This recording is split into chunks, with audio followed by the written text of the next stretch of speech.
10 years later, the pain of 9/11 is present still for so many people, and it's really tough to get through it. So right now, we're joined by Professor Sandra Graham-Bermann from the University of Michigan. Dr. Berman, thank you so much for coming in.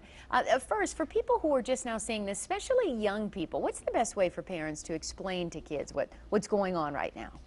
I think it's important to come out with simple facts and tell the truth and to keep it short. Oftentimes parents give long explanations. They want to be thorough. They want to, cover every detail and be excellent at helping their children to know and learn about something.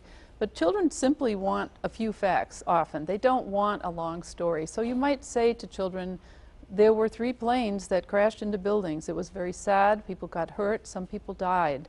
It happened a long time ago, and it's not going to happen to you. All right, but keep it real simple. Now tell me this, for people who haven't suffered through mental illness but are really having a tough time even dealing with 10 years after 9/11, I mean, can this trigger a depression or an episode of depression in people?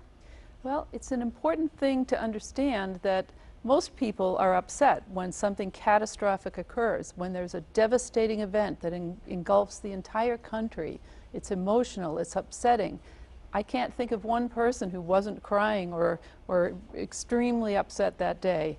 Then that's a normal reaction to distressing events.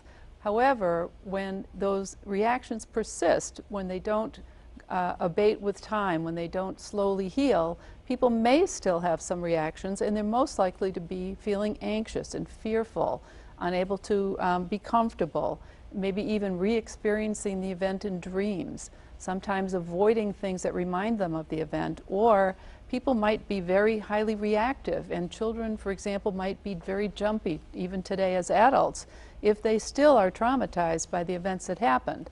And that would be a condition that would really require some help. Without help, people might continue to suffer. But most people do have a very upsetting reaction, and they do heal over time. Over time, which is a good thing to know. What about post-traumatic stress disorder? A lot of people weren't there during 9/11, but still just reliving it today, watching all of the video, or even hearing about another possible terrorist attack. Some people can really feel that. I mean, what should they do? Yeah. I think people who are very distressed in the first place, as most of us were, will not have continued reactions.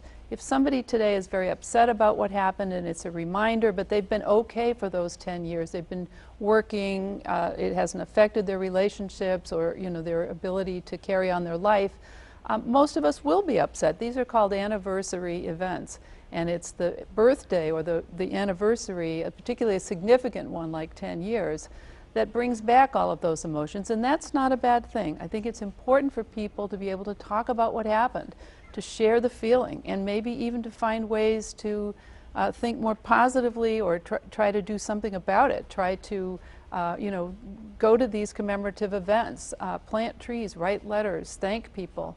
Some of the kind of positive growth that's happened after traumatic events can be very, very healing. People are more friendly. People care about each other.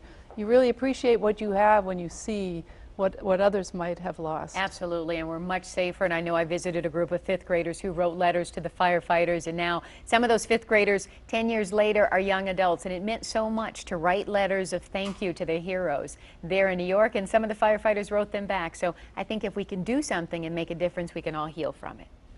Yeah. I would agree. Well, thank you so much, Dr. Berman, for joining us. My pleasure. Certainly appreciate it.